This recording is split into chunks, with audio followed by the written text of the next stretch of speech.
Jay-Z's on like half of his fucking debut album, you know? Like, Yeah.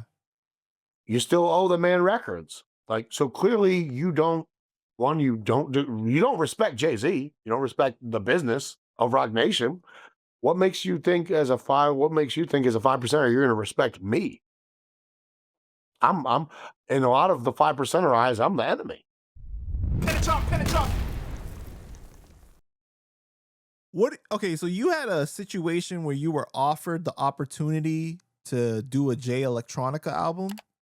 Yeah, I passed immediately. I think 1 minute after I got offered, I just said no. And then Jay Electronica started following me on Instagram. So why is it that you did not want to take that chance on? Were you a Jay fan? Jay Electronic No, fan? I'm not a Jay Electronica fan at all. I'm sure he makes great music and people fuck with him. I've seen him in concert before. Um, I I'm not a fan and I passed.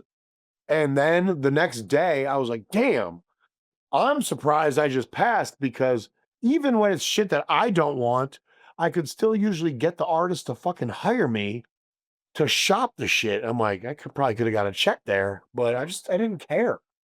And to be honest Mhm. with you, I also think it was after he did that show in LA and like sucked ass and like was like in the crowd, like threatening, like who was shit talking to me? Like, blah, blah, blah. Like, I live in LA, dude. I got a house in LA, I got a house in Vegas, I got a house in fucking Oklahoma, Indiana. Like, you're not gonna disrespect any of my soils. That was it. If I was a Right. And fan, I definitely would have entertained it. I'm not even a fan. there's been a lot of controversy with him too about like not showing up for shows or just like not even Oh, performing and leaving. and for the people at home who understand this, he's also still under contract with like Rock Nation and still owes them an album. So I also looked at it like a yap, like you're just trying to get bread from me. Like you still owe, like for instance, example, Jizz is under contract to Baby Grand. He received his album advance in like 2009 after the release of Pro Tools for the album that still has not come out. His manager asked me if I wanted to do a Jizz album because I clearly did so well with fucking, Master Killer and Ghostface and, and all the Priest records and shit. I was like, yes, but on my terms. Turn in the album you owe Baby Grand so he's free of the contract and give me all the songs. I want to go through them. I'll give you a hard drive of everything that has never been released.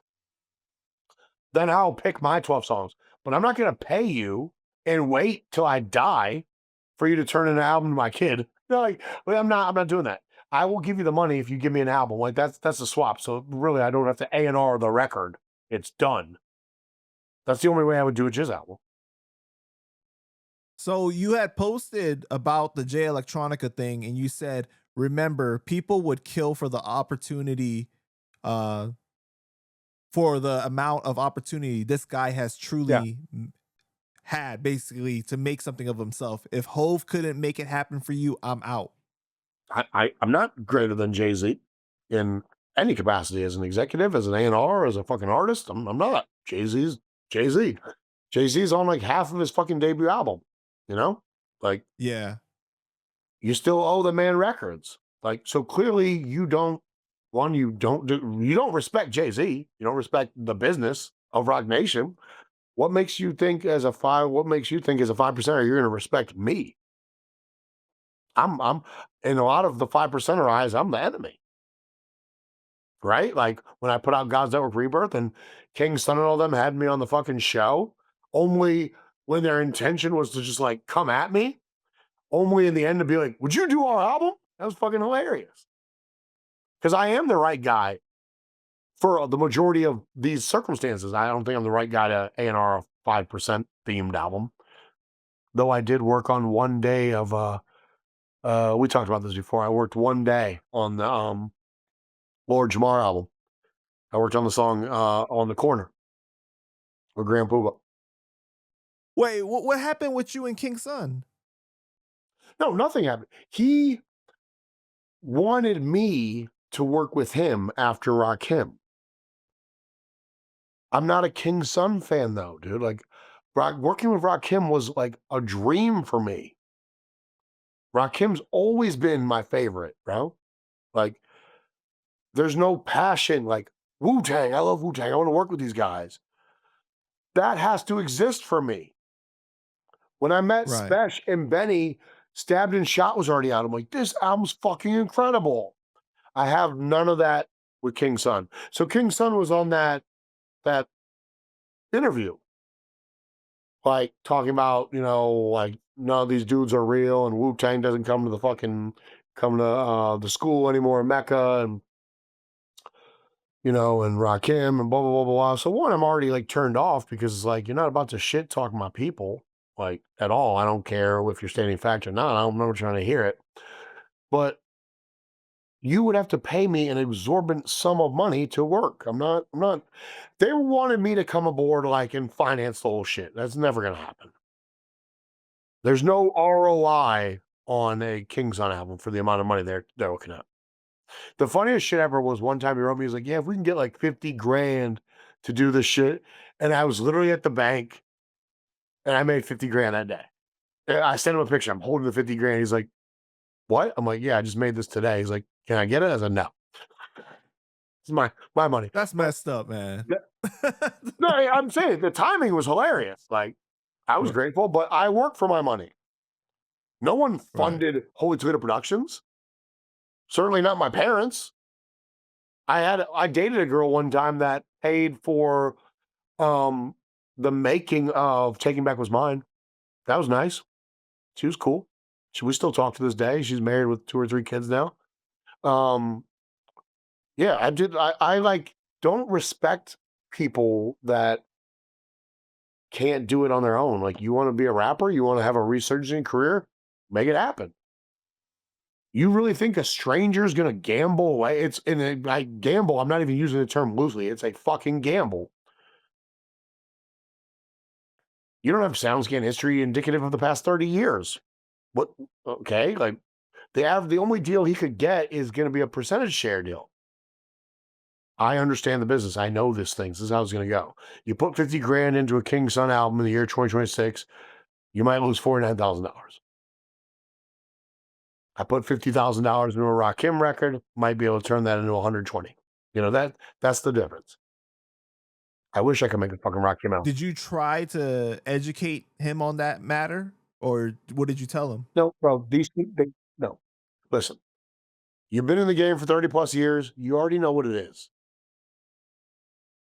I've worked with artists for 20 years that act like I don't know the shit, and it's a lot of Wu-Tang dudes. Like, we should all be getting paid the same. And it's like, you're all not Method Man. Mm. So no, they fucking know what it is. No one wants to invest in themselves. No one wants to spend their own money. That's why just to go back to 38 Smash, Smash has always done it on his own. When a label comes in and wants to give him fuckloads of money, is it worth it? Should we take it? Yes or no? Like I said, yeah, we did a deal for almost $1 million the other week, but we also a month ago turned down a different deal for $3 million. The different deal was selling the label catalog. The $1 million was just for new Trust albums. Good, cool. We still own the shit. Make it happen. But Spesh, if he's like, yo, I feel the fucking need to write and I got this idea for an album, I'm gonna go ahead and put it out. We did Mother and Gun. That's us. Stabbed and Shot 2 came out with a different company that just paid us. Like, you see, it goes both ways. But a lot of these artists, like, remember the album they've been talking about for 4 or 5 years now. Method Man and Havoc. Dirty P. Okay, remember this? Mm-hmm. The album's done. It's been done. These dudes just want the bag.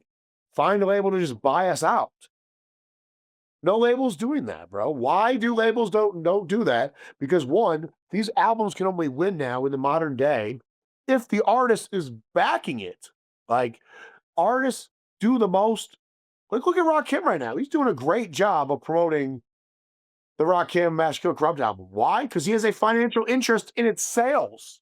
If you just sell the album to the label and then you don't care anymore, you're like, I don't care if it sells a lot. I already got my money. Yeah, so then the label's fucking left with their dicks in their hand.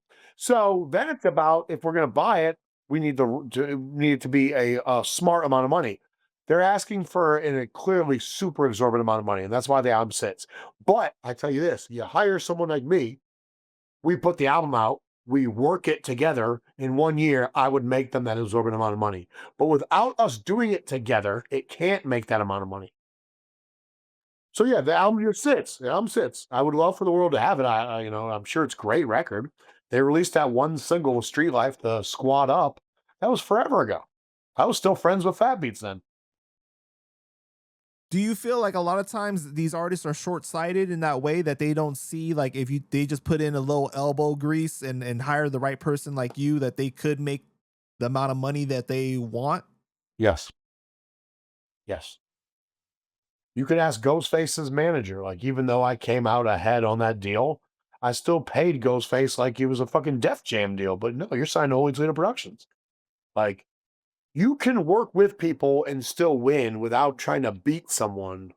That's just what it is, man. Got you. So, and now the fans suffer, the album sits. That album's been done for 3, 4, 5 years. Damn.